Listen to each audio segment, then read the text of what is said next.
Please join in a moment of centering silence so we can be fully present with each other this morning.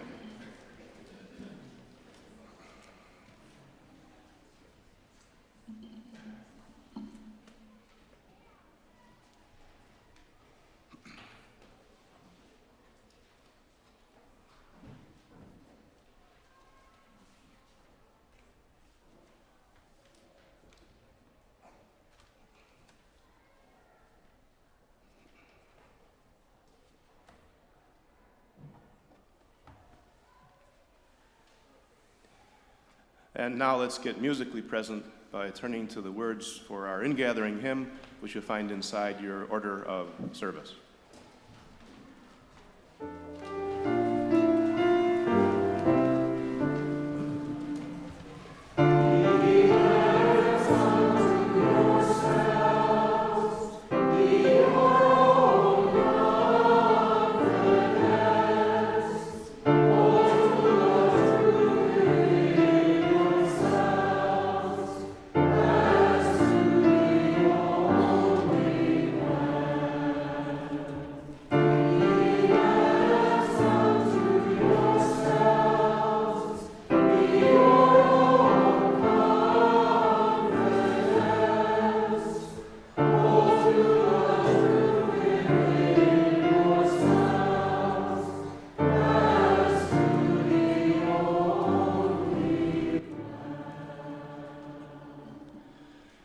That sounds so much better when the choir is in the room.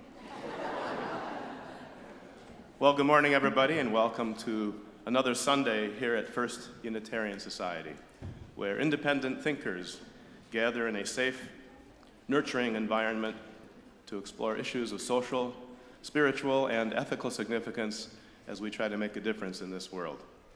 I'm Steve Goldberg, a proud member of this congregation and a proud owner of a brand new haircut. And I'd like to extend a very happy hello to those of you watching or listening at home, and a special welcome to anybody who is here for the first time as a newcomer, a guest, or a visitor. If this is your first visit to First Unitarian Society, I know you'll find it's a special place, and if you'd like to learn more about our special buildings, we offer guided tours after most of the services. Just gather over here by the windows and someone will take care of you. Speaking of taking care of each other, this would be a perfect time to silence those pesky electronic devices that you will not need for the next hour, I guarantee you. Thank you for taking care of that task.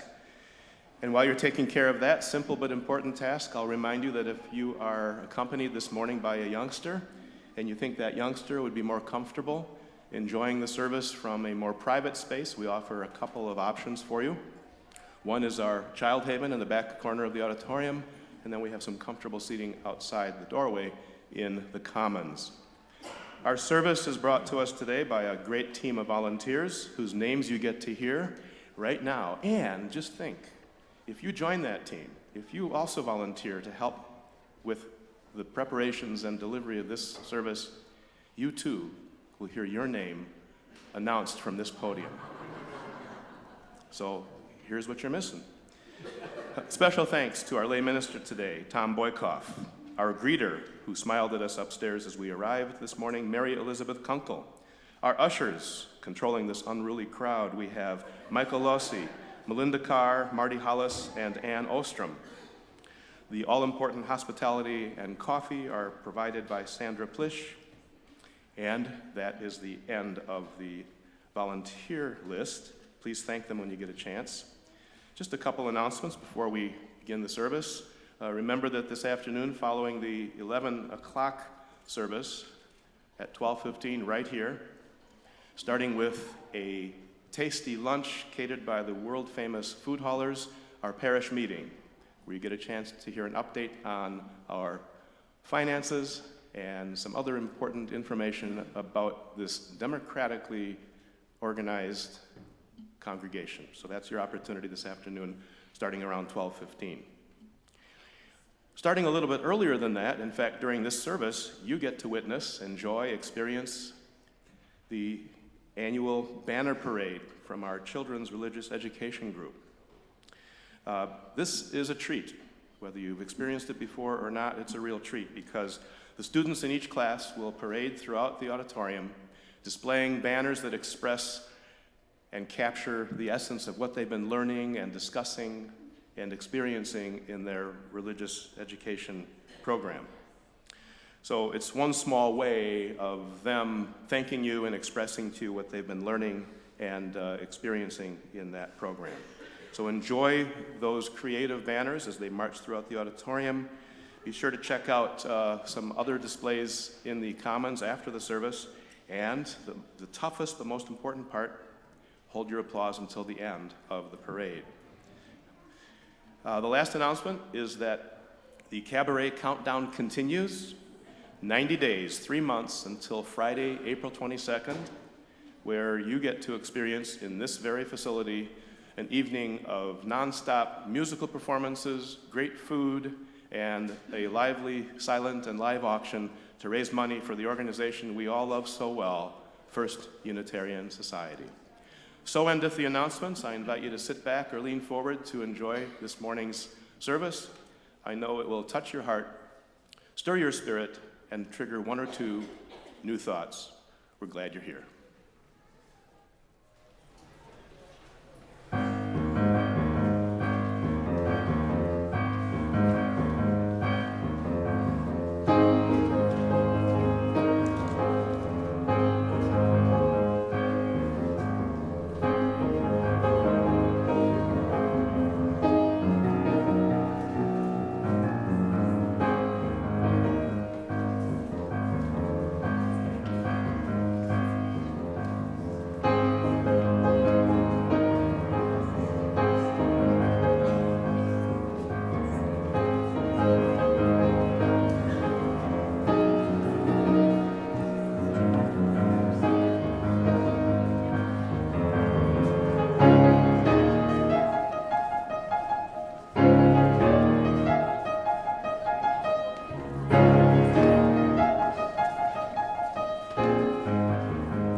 Our opening words are from the 20th century novelist and poet D.H. Lawrence.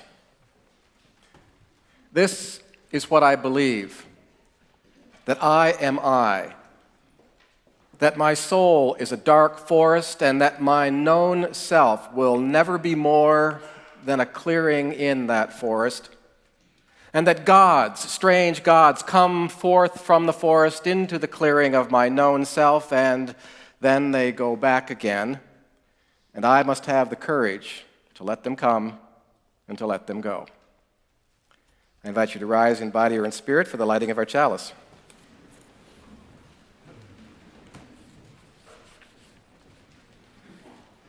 Please join me in the words of affirmation printed in this morning's program. An energetic spirit, openness to new possibilities, intentionality of purpose, widening circles of caring, deepening commitment to personal growth, which leads to faith in action. These are the marks of a healthy, spiritually alive congregation. Let them be marks of ours as well. And now on this fine late January morning, please turn to your neighbor, exchange with them a warm and friendly greeting. Just leave one.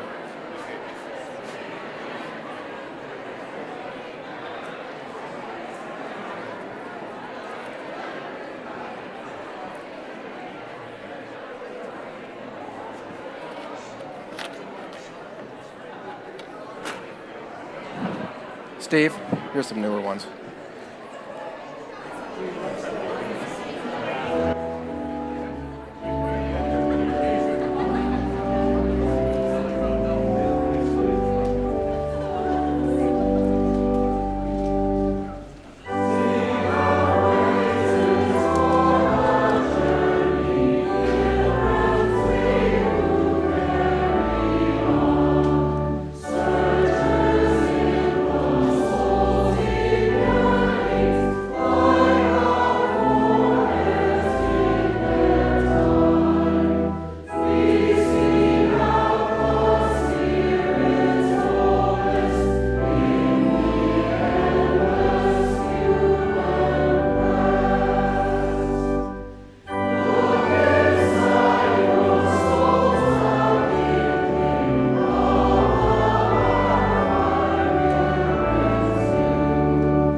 Please be seated.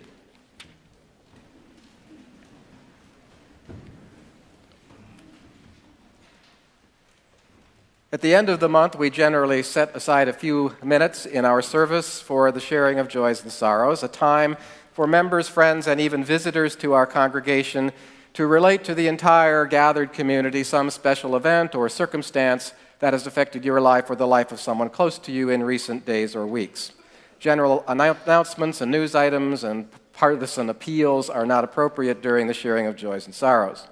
And so for the next few minutes, anyone who wishes is invited to step to the front of the auditorium, light a candle in one of the two candelabra to my right or to my left, and then using the microphone provided, share your name if that feels comfortable, as well as your brief message. Please note that our services are live cast, so listeners are not restricted to those sitting in this room. And so now I would open the floor to the sharing of these important matters of our lives.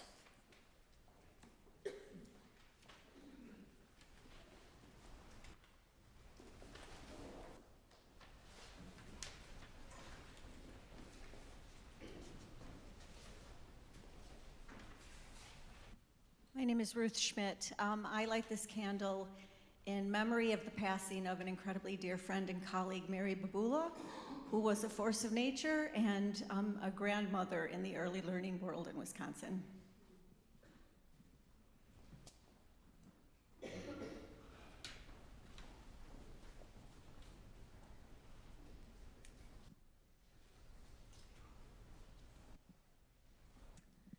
My name is Laura Lee, and I give a candle for my niece Rachel, who just gave birth to her third healthy daughter yesterday.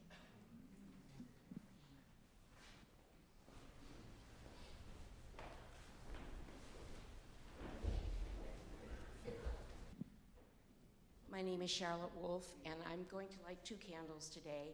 One is for a sorrow for Jean Bullock Wilson, who was a wonderful friend who died December 31st. He was the music director for many years at the Unitarian Church in Carmel, California. My other candle is one of great concern. My brother-in-law, Myron Eichler, has been in and out of the hospital with several challenges. He's now been placed back in the hospital with pneumonia and MRSA, I guess that's how it's pronounced. We're hoping for recovery. Lots of prayers.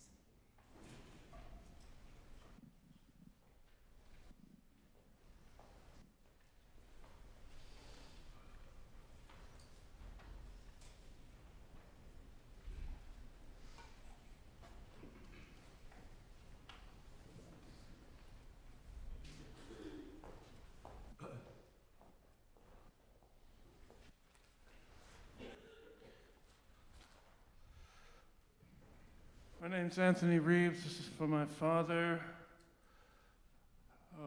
who passed away, who died, Warren Leroy Gay Reeves, on June 11th of this past year of congestive heart failure.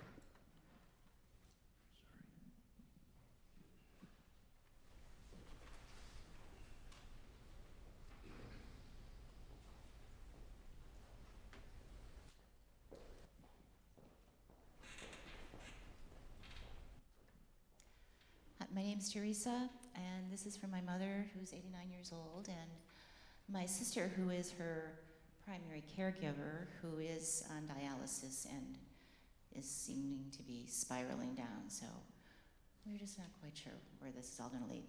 But I light a candle for our family.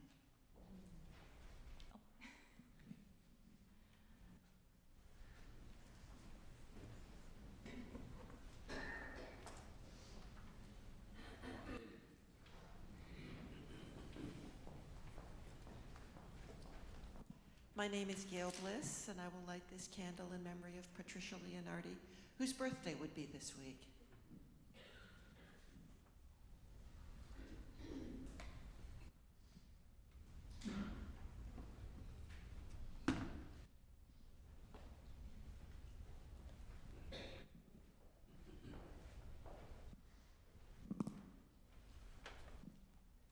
My name is Alyssa Ryan Joy. I'm lighting this candle for Jane Lindner, who was the church organist and youth choir director at my home congregation of Faith Lutheran in Winona, Minnesota. She passed away about a month ago, and she was an incredible presence in a lot of mine and my friends' lives growing up.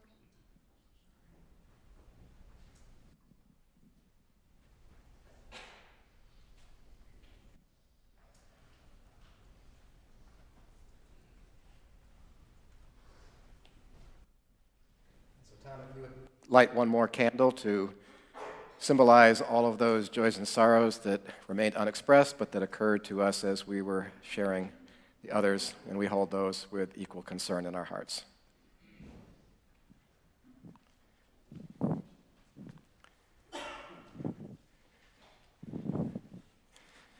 because of our banner parade, we do not really have many children who are left here who would otherwise be going to classes, but if there are some children among us still who do have a classroom to attend, this would be the time for you to do so.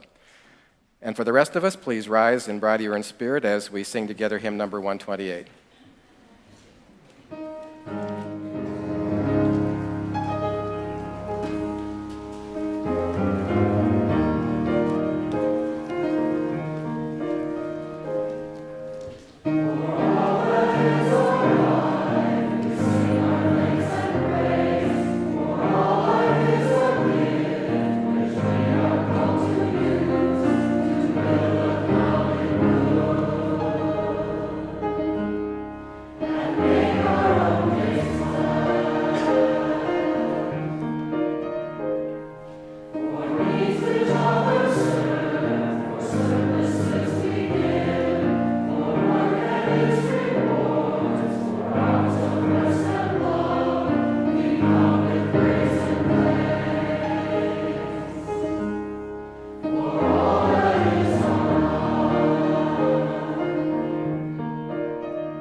This week, as well as last week, we are sharing our offering with the UW-Madison's Odyssey Project.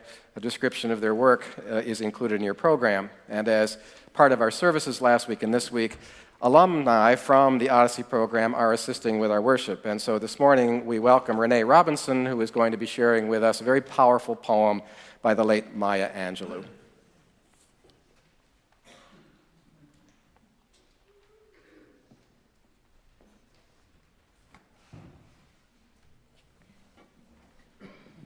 Good morning.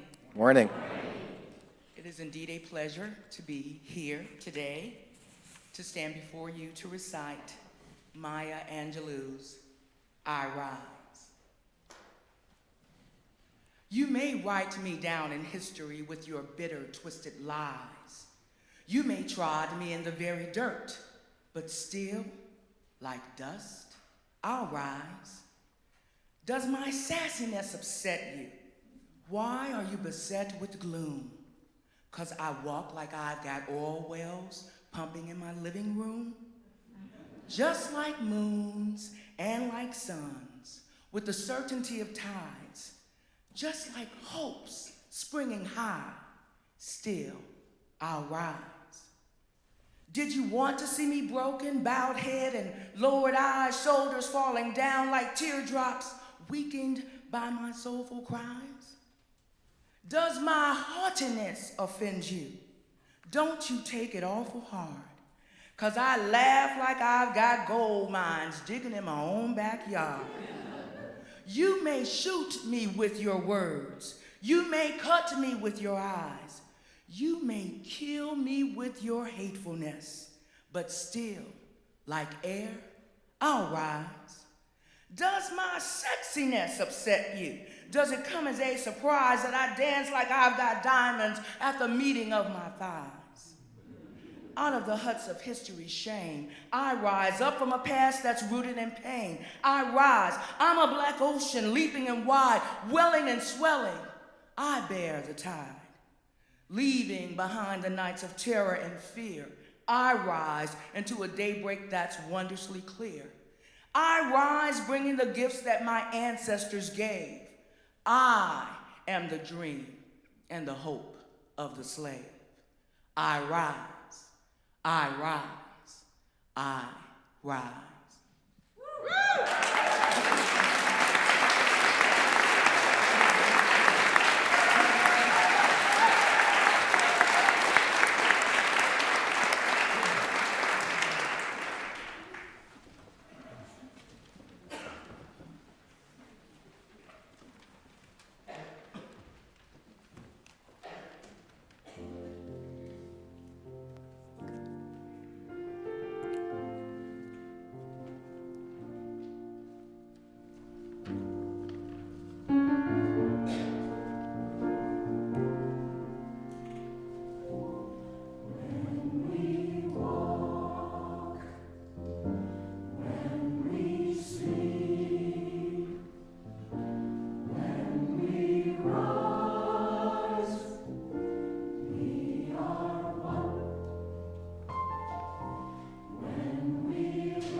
Powerful poetry, powerful music, Ralph Waldo Emerson.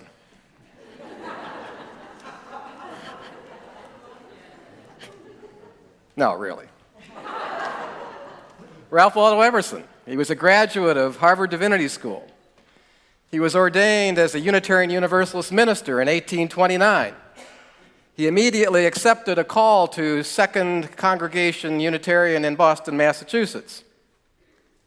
But over the course of the next 3 years, Emerson became increasingly disenchanted, both with his work as a minister and with the movement that he served, which at the time left very little room for personal spiritual expression. Writing to his brother Charles, Emerson noted that he had, up until that point, written and delivered 146 sermons. How many? And yet, not one. Although sometimes less than orthodox, the Unitarianism of the first half of the 19th century was in many respects traditional, conservative, and above all, respectable. Preachers were expected to be cultivated and scholarly, but not especially original. Like all good Protestants, Unitarians looked almost exclusively to the Bible for inspiration and edification. But for the young Emerson, who was not yet 30 when he tendered his resignation to Second Church, for Emerson, this relationship was far from satisfactory. Increasingly, he felt hypocritical, like he was leading a false life. And so cutting ties was a huge relief, and he celebrated his liberation with this short poem. I will now live out of me. I will not see with others' eyes. My good is good, my evil ill. I would be free. It was a big risk that he took. Ralph Waldo Emerson was not born into wealth. His father was also a minister, and he was trading a secure, prestigious, remunerative position for an uncertain future. And henceforth, he threw all of that aside and said, I am resolved to live completely on my own terms. Now, Emerson had already begun keeping journals in which he copied passages from his wide-ranging reading that had struck him as particularly significant. And these passages were accompanied by half-formed but potentially fruitful ideas that had occurred to him in the course of his investigations. The young minister's love of reading and writing persisted unabated, but without a pulpit. How could that passion translate into a livelihood?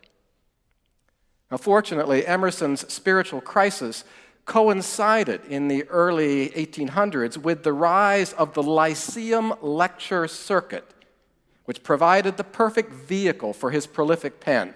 In the years that followed, he became a sought-after public speaker, able to expound on a wide variety of interesting subjects.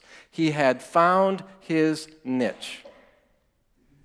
But then in 1838, Emerson was invited to address the graduating class of his alma mater, Harvard Divinity School. He seized the opportunity, recognizing it as his chance to instruct a new generation of Unitarian clergy in the virtues of fresh, independent thinking. And so let me admonish you to go it alone, he told those young aspiring ministers. Refuse the good models, even those which are sacred to the imagination of men. Dare to love God without mediator or veil. Yourself, a newborn bard of the Holy Ghost, cast behind you all conformity. And so, in his Harvard remarks, Emerson dilated at length on the shortcomings of the historic church and of conventional preaching. Since leaving the ministry, he had become increasingly convinced that the ultimate locus of religious authority lay within the individual. And so in another place he wrote, the hero is a mind of such balance that no disturbance can shake his will, but pleasantly and, as it were, merrily, he advances to his own music. Now, reaction to Emerson's Divinity School address came swiftly. Speaking for the Unitarian establishment, Andrews Norton, perhaps the most formidable intellect of his generation, Andrews Norton dismissed this young upstart's arguments by saying this is an insult to religion. All true Christianity must appeal to the Bible, its recorded miracles, to the church and its authorities, or it is not worthy of the name Christian. There can be no intuition. There can be no direct perception of the truths of Christianity, Norton scoffed. Now, Ralph Waldo Emerson was a retiring gentleman. He was no provocateur, and he was mortified by the sermon's critical reception. And that controversy over the Divinity School address made a lasting impression, demonstrating to Emerson the lengths to which society will go to bring unconventional, independent thinkers back into line. Self-reliance, Perhaps his most notable and widely quoted essay was a direct result of and a rejoinder to the rebukes that he had received in 1838. And now Emerson insisted even more strenuously that ultimate authority resides within the individual. I remember, he wrote, I remember an answer which, when quite young, I was prompted to make to a valued advisor who was wont to importune me with the dear old doctrines of the church. On my saying, what do I have to do with the sacredness of traditions if I live wholly from within, my friend suggested, but there are impulses that may come from below as well as from above. I replied, they do not seem to me to be such, but if I am the devil's child, I will live then from the devil.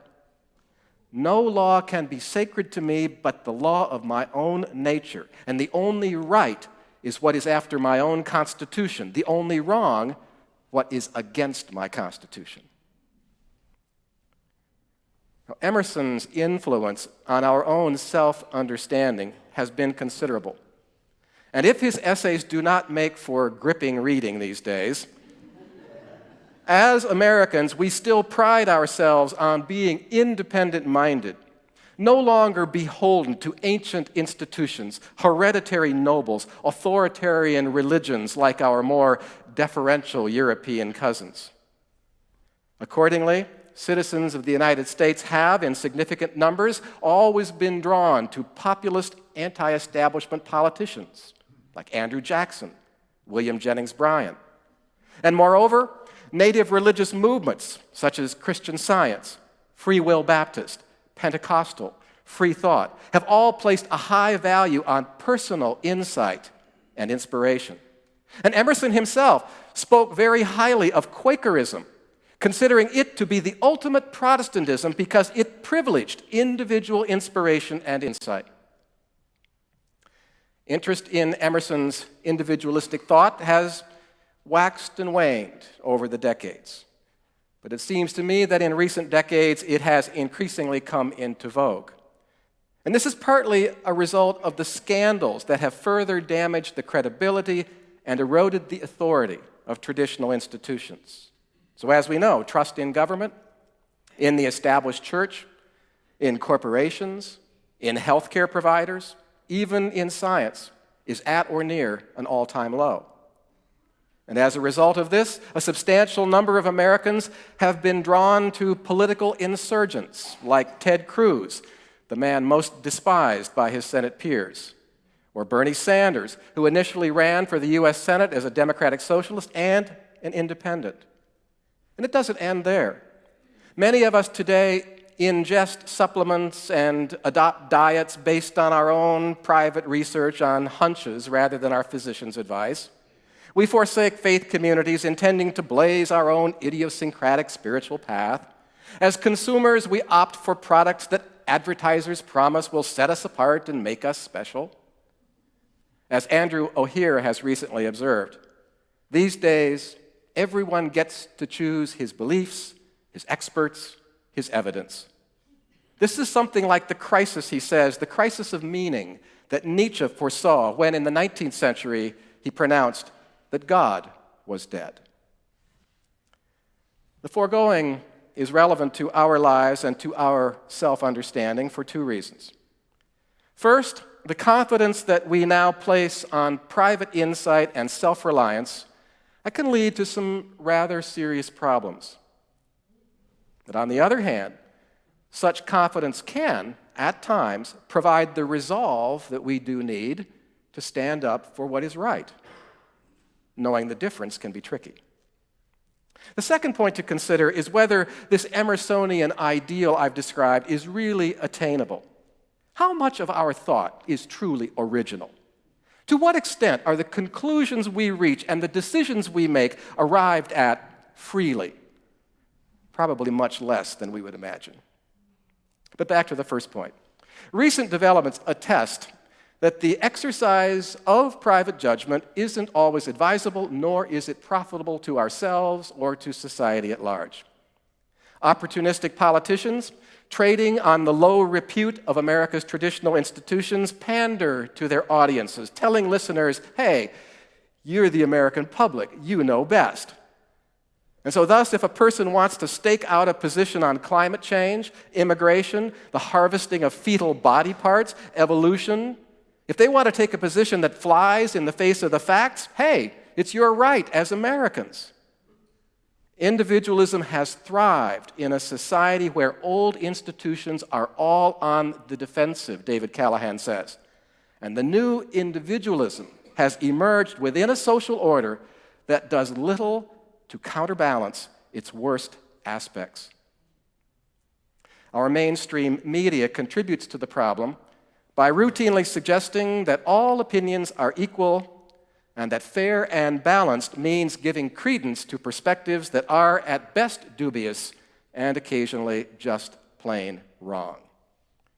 And so a lot of what passes for informed opinion on television today is anything but informed. But in the absence of diligent fact-checking or in-depth analysis, Americans in significant numbers continue to cling to what I can only believe are rather nonsensical notions. And moreover, disconfirming evidence, when confronted with it, is very easy to ignore. When challenged, media mavens can simply switch channels or search the internet for a site that will reassure them that their instincts were right in the first place. And it certainly doesn't help that so much disinformation and deceptive data are continually circulating. Stanford University's Robert Proctor has coined a term for this, a neologism. Agnotology. It's a combination of the words agnostic and ontology. Proctor defines agnotology as the study of willful acts to spread confusion and deceit, especially for the purpose of selling a product or winning a favor.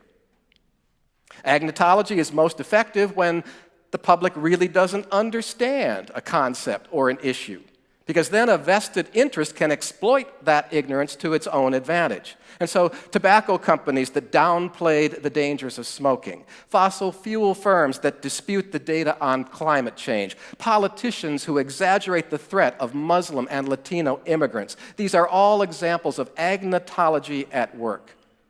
And ultimately, this serves to reinforce people's confidence in their own personal chosen biases by suppressing important information. Now, fortunately, there is another more positive side to the story, for there are indeed occasions when it is vitally important to stand by and to act upon one's convictions. And so earlier in our service, we heard that powerful expression of self-assertion by the late poet Maya Angelou. You may shoot me with your words. You may cut me with your eyes. You may kill me with your hatefulness, but still, like air, I'll rise. And one could cite other examples of individuals whose passion for truth and justice proved stronger than conventional wisdom and the customs that may have prevailed at the time. James Baldwin, Malcolm X, Shirley Chisholm, whose quotation is found on the cover of your program, Toni Morrison. All of them refused the good models, as Emerson put it, each in his or her own way exposing the ugly, racist underbelly of American history and American culture. And likewise, Rachel Carson, James Hansen, E.O. Wilson. They jarred the scientific world with claims concerning pesticide poisoning, climate change, biological determinism, respectively. And Alan Turing, World War II code breaker and father of the computer age, immortalized in the recent film The Imitation Game. All four of these individuals went out on a limb. Their views, however, have stood up to scrutiny. And we are indeed fortunate that such individuals trusted themselves enough to push their ideas to the forefront of their discipline. We owe them a deep debt of gratitude. But while self-reliance, as these examples indicate, can serve us and can serve society very well, it can also make it very hard for any of us to adjust our outlook and to alter our opinions, even when it makes preeminent sense to do so. Emerson was himself quite resolute, quite unreceptive to any kind of correction. To repeat the statement that I delivered earlier, if I am the devil's child, I will live then from the devil. No law can be sacred to me but my own nature. The only right is what is right after my own constitution. The only wrong, what is against it. I hope we would all agree that that's just a tad extreme, suggesting as it does the wholesale rejection of social accountability. And so we need to be careful, William Siegel writes, for many of these inner guides seem to speak at random, giving wrong or unhelpful advice, even leading the seeker astray. Jane Austen, the great British novelist, chimes in. The wild imaginations that one forms where the dear self is concerned, how sure to be mistaken. Austen's point is a good one, for when it comes to the dear self, we are often mistaken. We imagine that we arrive at our opinions independently, through intuition or through rational deliberation. We pat ourselves on the back for making these free, autonomous decisions, often imagining that the angels of our better nature inform our choices. But as Siegel said, care is called for here. For what psychoanalysts call the id, or the shadow, this can also powerfully affect our thinking and our behavior. The darker side of our human nature is highly susceptible to manipulation by outside forces. Commenting on fascism's powerful propaganda machine shortly after World War II, Erich Fromm wrote, "We humans have become prey to a new kind of authority. We are automatons who live under the illusion of being self-willing individuals." The Stanford philosopher René Girard also raises questions about independent thought. Quite often, he says, we human beings fall under the sway of what he says are our mimetic desires, a natural tendency to imitate and to embrace what others are doing or what others happen to want. Girard argues that we choose an idea or we choose a commodity not so much on its intrinsic merits, but simply because we observe that this is what others are doing, this is what others want. And so our wishes and our values quite often are really not our own. They're something that's put into our heads from the outside. And all of this suggests, Ralph Waldo Emerson notwithstanding, that no one really dances to his or her own tune. Yes, we enjoy a modicum of independence, but for the most part, we are indeed creatures of our physical and our social environments, relational and imitative beings par excellence. You know, in one sense, though, maybe humbling, but it's good news. Because it means that when we are wrong or when we are misguided, it's like placing a wager on a slow horse. We may stand to lose a little money, but it doesn't have to damage our egos. If there's a better horse in the stable, we can bet on it in the next race. And so we should be willing to go back to the drawing board, revisiting the positions we had previously staked out. And there's nothing diminishing about that, since for the most part, our convictions were pretty much socially constructed to begin with. And it's also helpful to have someone trustworthy looking over our shoulder as we reconsider our options. As the Buddhist teacher Marina Kaplan suggests, we need the help of an external guide to provide the mirror for that which we resist seeing, but which is absolutely necessary to see. And that's one of the functions of an open, inclusive faith community such as the one that we are involved with here. Now, an iron string, as Emerson described it, is by nature hard to bend.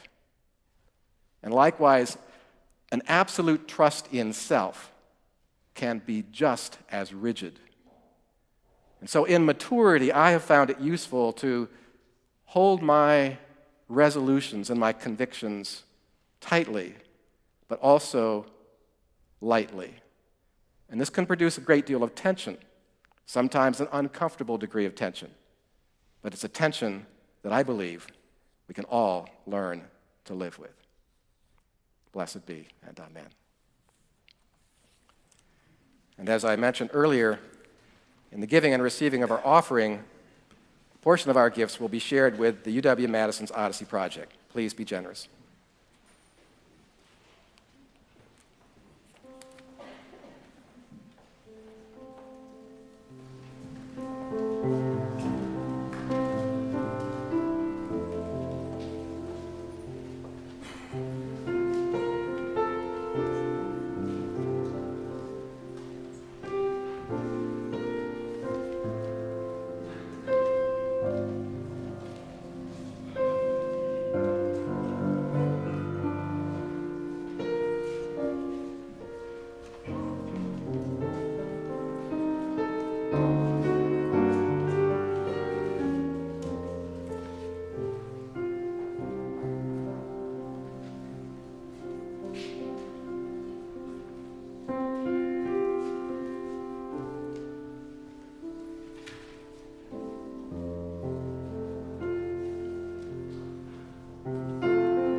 I invite you to turn to our closing hymn, number 293, O Star of Truth.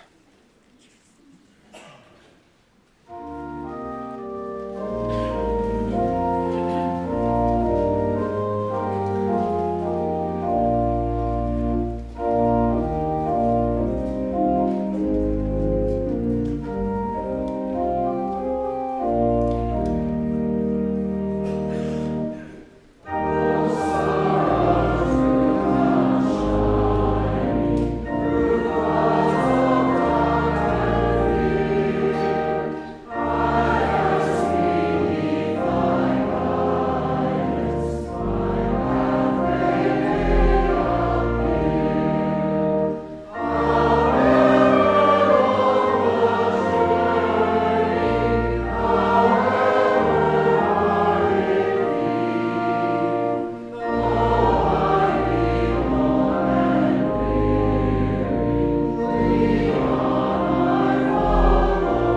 May our tongues refuse to speak when we are tempted to express hasty and harsh opinions, when we would elevate ourselves to the judgment seat to weigh the acts and the thoughts of others. When challenges do come, may we act with a sense of humility and a realization of our own limitations. Let us do our duty with intelligence, patience, and thoroughness, our opinions tempered by sympathy, tolerance, and ever broader vision. May it be so. Please be seated for the postlude.